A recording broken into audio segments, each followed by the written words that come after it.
देखिए, हथियार दुनिया में लोगों को मौत देते हैं, बात सच है। लेकिन जरा एक बार कल्पना करिए कि मौत गोली से भी हो सकती है, मौत किसी गैस से भी हो सकती है और मौत किसी वायरस से भी हो सकती है। तीनों में सबसे हानिकारक या दर्दनाक मौत कहां पर हो रही है? तो आपको जवाब मिलेगा कि सर वायरस वाली जो मौत है वो काफी लंबे समय तक तड़पाएगी और उसके बाद मौत होगी। देखिए, हम आप तो इंसान हैं, कहा जाता है कि यदि कोई जानवर भी है तो उसे भी इस तरह की मौत नहीं देनी चाहिए जिससे कि वो तड़पे। और ये कहा नहीं जाता है, animal prevention of cruelty act 1960 में मेंशन है। तो कम से कम दुनिया में रासायनिक हथियार और जैविक हथियारों का प्रयोग इस तरीके से ना हो, इस तरह के हथियार किसी के हाथ में न लग जाएं, इसको रोकने के लिए एक समूह बनाया गया जिसको कहा गया ऑस्ट्रेलिया ग्रुप। अब ऑस्ट्रेलिया ग्रुप के की कॉन्सेप्ट क्या हैं और किस प्रकार के क्वेश्चन आप एग्जाम में आ सकते हैं, वो सब कुछ आप यहाँ पर देखेंगे। काफी अहम एग्जाम के पॉइंट ऑफ व्यू से कहा जा रहा है कि the Australia group is a multilateral export control regime that aims to prevent the spread of chemical and biological weapons। तो यदि आपसे कोई पूछे एक लाइन में कि ऑस्ट्रेलिया ग्रुप क्या है, तो आप कहेंगे कि सर ये मल्टीलेटरल एक्सपोर्ट कंट्रोल रिजीम है, राइट। सेकेंड बात ये समझनी है कि किसके लिए है, तो यह प्रिवेंट करता है spread of chemical and biological weapons. It was formed in 1985 after chemical weapons were used in the Iran Iraq war. कहा गया कि ईरान इराक वार में बहुत बड़े स्तर पर जब केमिकल वेपन यूज हुआ तो उसको ध्यान में रखते हुए इस रिजीम को बनाया गया।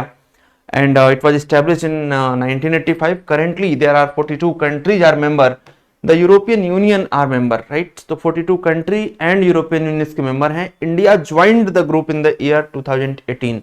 सी there are 3 important groups, MTCR, Wassenaar agreement and Australia group. MTCR में 2016, वासेनार में 17 और ऑस्ट्रेलिया ग्रुप में 18। इसमें इंडिया मेंबर बना। Enhance its non-proliferation commits, right?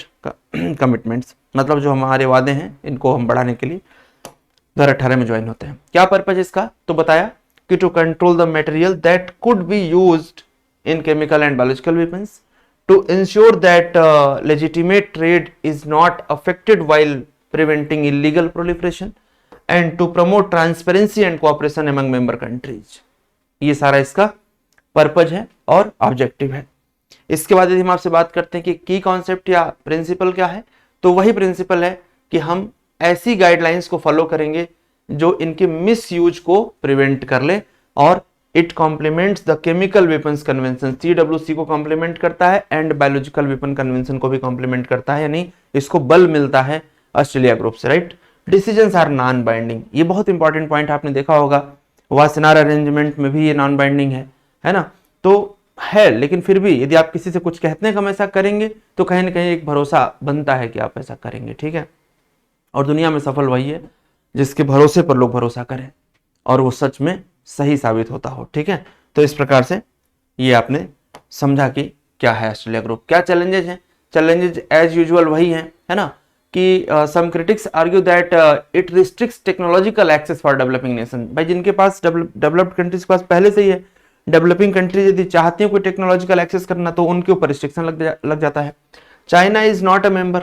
China तो आपने देखा होगा कि MTCR में भी मेंबर नहीं है, वासेनार में भी मेंबर नहीं है और इसमें भी मेंबर नहीं है। और चाइना का कंसर्न आप जानते हैं बहुत ज्यादा है। Lack of enforcement mechanism makes it reliance on voluntary participation. इसमें वॉलेंटरी पार्टिसिपेशन है, इस वजह से कोई प्रॉपर मैकेनिज्म नहीं डेवलप हो पा रहा है कि कैसे इसको हम इन्फोर्स में लाएं। तो ये सारी व्यवस्थाएं हैं जो बात करती हैं ऑस्ट्रेलिया ग्रुप की।